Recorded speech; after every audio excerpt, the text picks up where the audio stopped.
week. When you think of Easter, you probably think about Easter baskets and Easter eggs, an Easter bunny, you think about jelly beans, chocolate bunnies, all kinds of fun stuff and yummy things to eat. But what does Easter really mean? That's what we're going to talk about this week. And to learn about what Easter really means, we have to go way back to the Garden of Eden in the Bible. God created Adam and Eve, and he put them in this beautiful garden with flowers and all kinds of fruit trees and sweet little animals, and it was a beautiful, perfect place to live. But he said, there's one thing you can't do in this garden, and that's eat of this forbidden fruit on this tree. They could do anything else but that one thing. And guess what? They decided, I want that one thing too. And so, you know what they did? They ate of that fruit. And that's when a 3-letter word entered into the world. You know what that word is? S-I-N.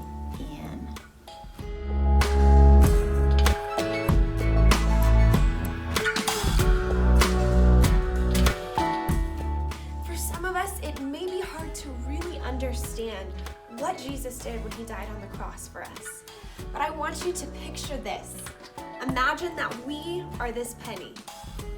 This is us in the world before sin ever came into the picture. But sin did come into the picture. And every day when we tell a lie, or we talk back,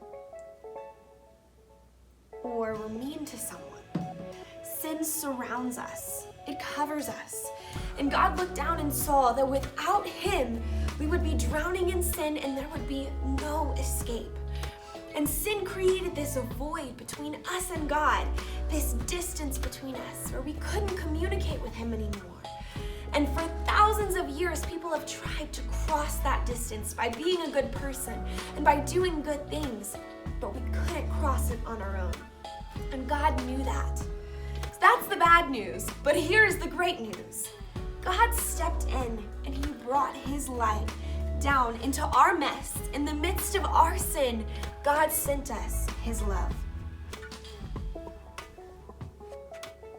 So that through him, through his light, sin could not have power over us anymore.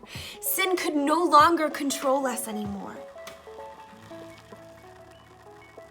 And through Jesus, we were freed from the sin that surrounded us, that covered us when we were drowning in it. Jesus is alive. He was in the dark grave for 3 days, but guess what? He didn't stay there. He rose. That's what Easter is all about. He's alive, and he loves you so much. That's why he went to the cross. That's why he died. That's why he was in the tomb for 3 days, because of how much he loves you. And you know what? Every day that you wake up, you can celebrate that Jesus is alive and that he loves you and he wants to be in your heart. He wants to live in your heart.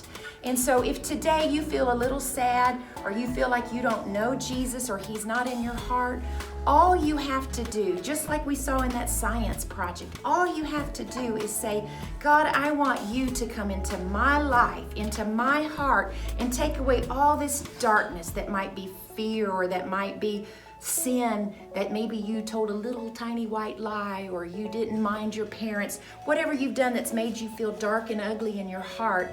Today is the day. Every day that you wake up can be a brand new day that say, Jesus is alive and he's alive in my heart. All you have to do is say, God, I'm sorry that I sinned and I let dirty stuff in my heart and I want you to come into my heart.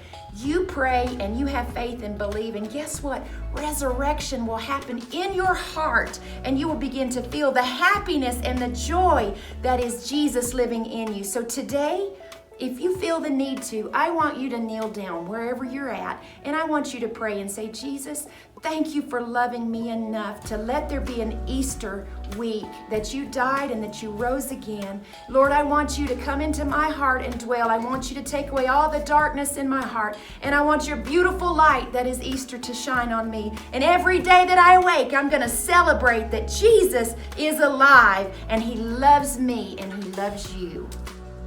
Thanks for joining Kids Connect Online. If you decide to try out this science experiment at home, please upload it to our Facebook page for bonus points in our cream pie and admin member contest. Also, make sure that you're keeping up with the daily scavenger hunt details that are on our Facebook page and our Instagram account. Make sure that you tune in Saturday at 11 a.m. for our next Kids Connect. See you then.